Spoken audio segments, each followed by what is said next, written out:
Hi friends, எப்படி இருக்கீங்க? இன்றைக்கி நம்ம சொல்ல போகிற ஒரு விஷயம் ரொம்ப ஆத்மார்த்தமாக உண்மையாகவே நடந்த ஒரு விஷயம் நம்மளோட சகோதரிக்கு.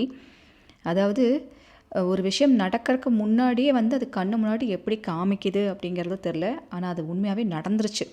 கண்ணு முன்னாடி காமிச்சு அந்த விஷயம் நிஜமாகவே நடந்துருச்சு சிஸ்டர். இந்த அளவுக்கு இந்த கலிகாலத்தில் தெய்வம் இப்படியெல்லாம் பண்ணுமான்னு எனக்கு தெரியல அப்படின்னு சொல்லிட்டு ரொம்ப ஒரு சந்தோஷமாக சில விஷயங்கள் ஷேர் பண்ணியிருந்தாங்க. அது என்னங்கிறது உங்ககிட்ட சொல்லலாமே கேட்கும் போதே எவ்வளோ பேர் வீடியோ பார்க்குறவங்க ஒரு தன்னம்பிக்கை இழந்து ஒரு நிறைய பேர் ஒரு நம்பிக்கை இல்லாமல் சங்கடத்தில் கூட இருக்கலாம். ஆனால் இதை கேட்டு பாருங்கள், நிஜமாகவே உங்களுக்கு ஒரு கான்ஃபிடென்ட் நிச்சயமாக உங்களுக்கு கிடைக்கும். அதுக்கு முன்னாடி இப்போ நமக்கு மரக நிலவெளி சக்கரத்துக்கு பெயர்கள் கொடுக்கறக்கு எப்போ லாஸ்ட் டேட் தெரியுங்களா? 27ஆம் தேதி 29ஆம் தேதி பௌர்ணமி வருதுங்க. சரிங்களா? 27ஆம் தேதியோட டைமிங் முடியுது. ஸோ நீங்கள் மரக நீலவழி சக்கரத்துக்கு பேர் கொடுக்கணுன்னா இந்த வீடியோலேயே வாட்ஸ்அப் நம்பர் நம்ம கொடுத்துருக்கோம். அந்த நம்பரில் மரகத நீலவழி சக்கரம்ங்கிறத டைப் பண்ணி அனுப்புங்க. நீலவழி சக்கரம்னு டைப் பண்ணி அனுப்புனீங்கனாலே இதை பற்றின தெளிவான இன்ஃபர்மேஷன் என்னங்கிறது நீங்கள் தெரிஞ்சுக்கலாம். ஃபஸ்ட்டு இது என்ன ஏதுங்கிறது நீங்கள் தெரிஞ்சுக்கோங்க. உங்களுக்கு நீலவழி இயந்திரம் வேணும்னா நீங்களும் பேர்கள் கொடுத்து நீங்கள் வாங்கிக்கலாம். இதை பற்றின முழு தகவல் நீங்கள் தெரிஞ்சுக்கணுன்னா நம்மளோட வீடியோவில் ப்ளேலிஸ்ட்டில் மரகத நீலவழி சக்கரம் அப்படிங்கிற ஒரு ப்ளேலிஸ்ட் இருக்குது. அதுக்குள்ளே போய் பார்த்தீங்கன்னா ஸ்டார்டிங்லேருந்து போட்ட வீடியோ பார்ட் 1, பார்ட் 2, பார்ட் 3, 4ன்னு நிறைய இருக்குது. அது பார்த்தீங்கனாலே இந்த மரக நீலவழி சக்கரம்னா என்ன, இது எப்படி உருவாச்சு, இதனால் என்னென்ன நன்மைகள் இருக்குன்னு ஏகப்பட்ட விஷயங்கள் இதனால் சொல்லியிருக்கேன். நம்பவே முடியாத கண்ணுக்கு முன்னாடி நிறைய விஷயங்கள் நடந்துகிட்ருக்கு. அது பார்த்தீங்கனாலே உங்களுக்கு என்னங்கிறது புரியும். சரிங்களா? என்ன ஏதுன்னு தெரிஞ்சுட்டு உங்களுக்கு வேணும்னா நீங்களும் கூட அப்ளை பண்ணிக்கலாம். இப்போது நம்ம சகோதரி ஒருத்தங்க பார்த்தீங்கன்னா நீலவழி சக்கரம் வாங்கணும்னு சொல்லிட்டு அவங்க பண்ண ஒரு முயற்சியினால் ஒரு சில விஷயங்கள்லாம் நடந்திருக்கு. என்ன நடந்துச்சுங்கிறத அவங்க ஷேர் பண்ணுறாங்க. அவங்க என்ன சொல்கிறாங்கன்றதை கேட்டுட்டு விஷயத்துக்குள்ளே போகலாங்க. இது நம்மளோட சிஸ்டர் ஒருத்தங்க அவங்க வீட்டில் ஆஷாட நவராத்திரிக்கு வாராகி அம்மனை வரைஞ்சி வச்சுருக்காங்க. இவங்க நிறைய இமேஜஸ் அம்மனோடது வரைஞ்சி நம்ம சேனலில் நான் போட்டிருக்கேன். இந்த வாராகி எப்படி இருக்காங்கன்னு பார்த்துட்டு கண்டிப்பாக லைக் பண்ணிட்டு சொல்லுங்கள். எனக்கு பயங்கர பிரச்சனை வீட்டில் ஒரு 2 வருஷமாக. நானும் என் கணவரும் பிரிஞ்சிருக்கிறேன். என் வீட்டுக்கார் வேறொரு பொண்ணோட தொடர்பில் இருக்கார். என்னோட செல்லே இல்லாமல் நான் 1 வருஷமாக வீட்டில் இருந்தேன். நான் வாராகி அம்மனை 2, 3 வருஷமாக கும்பிட்டுக்கிட்டு இருக்கேன். அவங்கனால தான் நான் இந்த உயிரையே வாழ்கிறேன். எனக்கு 2 பெண் குழந்தைங்க. இத்தனை வருஷம் என்னால் ஆஷாட நவராத்திரி தான் இருக்க முடியல. உங்களோட சேனலை நான் பார்த்துட்ருக்கேன். அதில் சொல்கிற எல்லா வழிபாடுகளையும் நான் பண்ணிகிட்டு இருக்கேன் ரெகுலராக. மரகத நீலவழி சக்கரத்துக்காக ஒரு உண்டியல் ஓப்பன் பண்ணி அதில் நான் பணம் போட்டுக்கிட்டு இருக்கேன். பெரிய பாப்பா இது கொக்கோ மேட்சுக்காக இன்றைக்கி போயிருக்காங்க. அவங்க பாப்பா செலக்ட் ஆகியிருக்காங்கம்மா. அது மாவட்ட அளவில் செலக்ட் ஆகியிருக்காங்க. அதுக்காக போயிருக்காங்க. சின்ன பாப்பாவும் ஊருக்கு போயிருக்காங்க.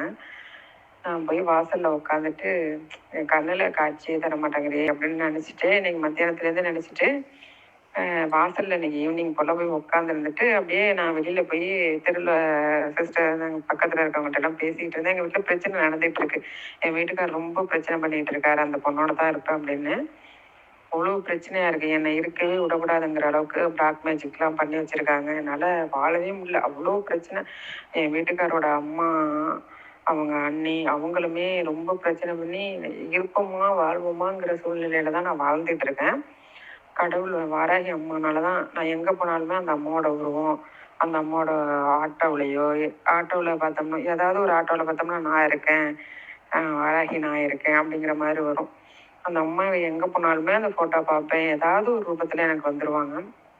ஆனாலுமே இந்த மரகத நீலவழி சக்கரம் வாங்கணும் உண்டியலில் நான் போட்டிருந்தப்ப நைட்டில் தூங்கும் போதெல்லாம் கனவுல அந்த நாகம் வந்துட்டு போணுச்சு. என்னால் அதை நம்பவே முடியல. நான் இந்த வீட்டில் குடியிருக்கேன் ஒரு 10 வருஷமாக. 10 வருஷத்துக்கு முன்னாடி நாகம் இங்கே பக்கத்து ஃப்ளாட்டு எம்டி ஃப்ளாட்டில் அதுக்கான புத்து இருந்துச்சு. அதில் இருந்தது. அதுக்கப்புறம் இப்போ அவங்க வீடு கட்டி 4 வருஷம் ஆயிடுச்சு. அதுக்கப்புறம் இங்கே நாகங்கள் வர்றத அந்த எதுவுமே கிடையாது. வீட்டுக்கு வந்ததில்லை. ஆனால் இவ வரும், அங்கங்கே இருக்கும் அப்படின்னு சொல்லுவாங்க. அதை கண்டினியூ பண்ணலாங்க. அதுக்கு முன்னாடி இது நம்ம சிஸ்டர் நீலவழி சக்கரம் வாங்கி வச்ச சிஸ்டர் வீட்டில் நீல நிற உருவத்திலேயே நாக ரூபத்திலேயே வராகி அம்மனோட உருவ சாயல்லையே அம்மாவோட முகம் தெரிஞ்சிருக்கு. இது நாக உருவமா வாராகி உருவமானே எனக்கு கரெக்டாக சொல்ல. ஆனால் ரெண்டு உருவமாகவே இருக்கிற மாதிரி இருக்குது. வாராகி உருவமாகவும் எக்ஸாக்டாக தெரியுது, நாக உருவமும் ரெண்டுமே தெரியுது. வீடியோ பார்க்குறீங்கள நல்லா பாருங்கள். 2 கண் வாயெல்லாம் அப்படியே நல்லா தெரியுது. எப்படி இருக்காங்க அம்மா அப்படிங்கிறத பார்த்துட்டு கண்டிப்பாக லைக் பண்ணிட்டு சொல்லுங்கள். இப்போ இந்த சிஸ்டர் சொல்கிறத கண்டினியூ பண்ணலாம். நிற்கிறேன் சிஸ்டர். வீட்டு வாசல்ல வந்து அப்படியே நாகம் படுத்துருக்கு நெளிஞ்சிக்கிட்டு. நான் அந்த பக்கத்தில் இருக்கவங்கன்ட்டு நான் இந்த மாதிரி போய் விளக்கு போடணும், என் அம்மா எனக்காக காத்துக்கிட்டு இருப்பாங்க, நான் போகணும் அப்படின்னு சொல்லிட்டு வீட்டுக்குள்ளே வந்து விளக்கு போடணுன்ட்டு வரேன். விளக்கு போட்டு பூஜை செய்யணும், மணி 6:30 மணிக்கு மேலே ஆயிடுச்சுன்ட்டு வந்து பார்க்குறேன். அப்படியே நாகம் படுத்துருக்கு, அப்படியே போகுது வீட்டுக்கிட்டே. வாசல்கிட்டலாம் வந்ததே இல்லை. எனக்கு அது ஒரு மாதிரி பயந்து கத்திட்டேன். திடீர்னு பார்த்தோன்னே பக்கத்தில் இருக்கவங்களாம் பார்த்துட்டு வந்து காமிச்சிட்டு போயிருக்கு அப்படின்னு சொல்கிறாங்க. என்னால் நம்பவே முடியல சிஸ்டர். என்னோட வேலை, என்கிட்ட இருந்து கண்ணை பிடுங்குற மாதிரி எல்லாமே பண்ணிட்டாங்க. ஆனால் அதுக்கப்புறம் அவங்களும் எல்லாருமே எனக்கு செஞ்சவங்கள கண்ணுக்கு கண்ணா என்னை வந்து காமிச்சிருச்சு கடவுள். அம்மா காமிச்சிட்டு. ஆனால் அந்த அம்மாவோட பூஜைகள் செஞ்சுக்கிட்டோம், அந்த அம்மாவையே வேண்டிக்கிட்டு இருந்தப்ப எனக்கு யாரெல்லாம் எனக்கு எதிரியா இருந்தா நல்லா பேசிக்கிட்டு இருந்தவங்கலாம் இவ்வளோ இது எனக்கு பண்ணியிருக்காங்கங்கிறத கண்ணுக்கு கண்ணா காமிச்சிட்டாங்க. என்னால் நாகம் வந்து படுத்திருக்கிறது என்னால் அது உண்மையா அது ஒரு மாதிரி சிரித்துட்டேன், கத்திட்டேன். என்னால் எல்லாரும் வந்து பார்த்தாங்க, தெருவுலையும் பார்த்துட்டு போனாங்க. அது வந்து காமிச்சிட்டு போயிருக்கு, வேற ஒன்றும் இல்லைன்னா. எனக்கு அது எப்படி சொல்றதுன்னே தெரியல சிஸ்டர். எனக்கு அப்படி ஒரு சந்தோஷமாவும் இருக்கு, பயந்துட்டேன். அம்மாட்ட மன்னிப்பும் கேட்டுட்டேன். நான் வந்து கத்திட்டேன், எல்லாரும் பார்த்துட்டாங்கன்னு. என்னோட பிரச்சனை எல்லாமே சரியாயிடணும். எனக்கு அம்மா அப்பா கிடையாது. எங்கள் அம்மா அப்பா 2 பேரும் இறந்துட்டாங்க. எனக்கு பல வழிகளில் எனக்கு பிரச்சனை. நான் வாழவே கூடாதுன்னு நினச்சி அந்த லேடி, என் வீட்டுக்காரர் வச்சிருக்க லேடி, ரேஷன் கார்டில் என்னோட நேமை கூட அடித்து வச்சுருக்காங்க. ஸ்மார்ட் கார்டில் என் வீட்டுக்காரர் பக்கத்தில் இருக்கக்கூடாது. நான் அந்த அளவுக்கு அந்த அளவுக்கு கஷ்டம். இந்த உலகத்தில் வாழவே கூடாதுங்கிற அளவுக்கு எனக்கு நாலாபுறமும் பிரச்சனை பண்ணிட்டாங்க. நான் வேலைக்கு போய் சம்பாரித்து, நான் வேலைக்கு போய் வீடெல்லாம் கட்டிடுவேன். வீட்டுக்கு மனையெல்லாம் போட்டிருந்ததுனால இப்போ வீடெல்லாம் கட்ட முடியன்றது எல்லாத்தையுமே பறிச்சிட்டாங்க. ஆனால் மறுபடியும் இந்த அம்மா வந்து இப்படி வந்து அம்மா இந்த மாதிரி அது நாகம் படுத்திருக்குங்கிறது என்னால் எப்படி சொல்கிறதுன்னு தெரியல. எனக்கு அவ்வளோ குறிப்பாக இருக்குது சிஸ்டர். ரொம்ப நன்றி. உங்களோட வழிபாடுகள் எல்லாத்தையுமே தான் செஞ்சுட்டு இருக்கேன் ரெகுலராக. அதுக்கப்புறம் நான் விளக்க போட்டுட்டு அப்படியே சம்பிச்சு போய் உட்காந்துருக்கேன். என்னால் இன்னுமே பார்ப்பாங்க 2 பேருமே வீட்டில் இல்லை. 2 வெளியில் அலைஞ்சிக்கிட்டே இருக்கவங்க இருப்பாங்க. 2 பேருமே இல்லை. என் வீட்டுக்கார் வராமல் இருந்தவர் இப்போ இந்த இதுக்கு இந்த ஆசாட நவராத்திரி இருந்து இருந்துகிட்டு இருக்கேன். வந்துட்டு போகிறாரு. வீட்டுக்கே வராமல் இருந்தார் என் வீட்டுக்காரு. அந்த லேடி கூடயே இருந்துக்கிட்டு. அந்த நிலை எல்லாமே மாறிடும் சிஸ்டர். எனக்காக ப்ரேயர் பண்ணுங்க. நான் எனக்குமே கேட்க ரொம்ப சந்தோஷமாகவும் ஆச்சரியமாகவும் இருக்குது. நினச்சா வந்துடுறாங்க. அதுதான் உண்மையாகவே கண்ணு முன்னாடி நடக்குது. நான் நினச்சேன் என் கண்ணு முன்னாடி அப்படியே வந்து அந்த கோலத்தில் நிற்கிறாங்க அப்படிங்கிற மாதிரி இருக்குது. நீலவழி சக்கரத்துக்கு எதுக்கு உண்டியலில் சேர்த்து வைக்கிறாங்கன்னு வீடியோ பார்க்குறவங்களுக்கு சில டவுட் வரும். இது என்னென்னா 1 வருஷத்துக்கு அந்த அன்னையோட அந்த அந்த எந்திரத்தோட பவர் வந்து 1 வருஷத்துக்கு இருக்கும். அப்போ அடுத்த வருஷம் அது மறுபடியும் புதுசு மாற்றுவாங்க. அப்போ அதை மாற்றும் போது என்ன பண்ணுவாங்க சில பேர், அது அம்மாக்குன்னே ஒரு உண்டியல் போட்டு, இது ஒரு பழக்கமாக பண்ணிகிட்ருக்காங்க. நீலவழி சக்கரம் வாங்குறவங்க பல பேரும் இது ஒரு பழக்கமாக அம்மா முன்னாடி ஒரு உண்டியல் போட்டு அடுத்த வருஷம் நீலவழி சக்கரம் வாங்கி ஆகணும்னு சொல்லிட்டு அவங்ககிட்ட கையில் இருக்கும்போது 10, 20, 50, 100 எவ்வளோ கிடைக்குதோ அந்த உண்டியலில் போட்டு வைக்கிறாங்க. ஆனால் அது சேர்த்து வைக்கிறதுலையே நிறைய நன்மைகள் நடக்குது அப்படிங்கிறாங்க. அது மட்டும் அம்மாவும் வந்துடுறாங்க, நீலவழி சக்கரமும் அது என்ன அசுர வேகத்தில் உள்ளே வராங்கன்னே அவங்களுக்கே தெரில. எப்படி வராங்க?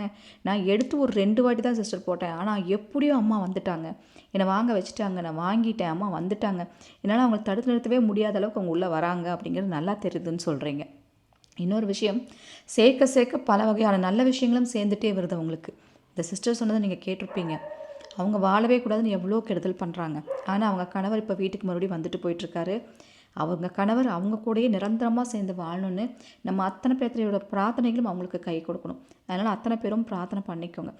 வராகியனை நினச்சா ஒரு நிமிஷத்தை அவங்க லைஃபே மாற்ற முடியும். இது ஏன் சொல்கிறேன்னா, எப்படி நினைக்கிறாங்களோ, அவங்க கண்ணில் எப்படி காமிக்கிறாங்களோ அப்படியே போய் அவங்க வீட்டு முன்னாடி நிற்கிறாங்க. அப்படியே அவங்க உருவத்தை காமிச்சு கொடுக்குறாங்க. அதுதான் விஷயம். இன்னும் பல சகோதரிகள் சொல்கிறத கேட்டு எனக்குலாம் அவ்வளோ ஆச்சரியமாயிடுச்சு. என்னடா இது அப்படிங்கிற மாதிரி அவங்க சொல்கிறத கேட்க அவ்வளோ ஆச்சரியமாக இருக்குது. தொடர்ந்து அவ்வளோ மிராக்கிள்ஸ் நடந்துகிட்ருக்கு. வீடியோ பார்க்குறவங்க அத்தனை பேர்த்துக்கும் இந்த நன்மைகள் போய் சேரணும். அதனால் அத்தனை பேரும் பிரார்த்தனை பண்ணிக்கோங்க. இந்த வீடியோ உங்களுக்கு பிடிச்சிருக்குன்னா ஒரு லைக் கொடுங்க. உங்கள் ஃப்ரெண்ட்ஸுக்கும் ஷேர் பண்ணுங்கள். இது போல் பல இன்ஃபர்மேஷன் சொல்கிறதுக்கு நான் காத்துட்டே இருக்கேன். உங்கள் அன்பு தோழி ராஜி. Thank you so much.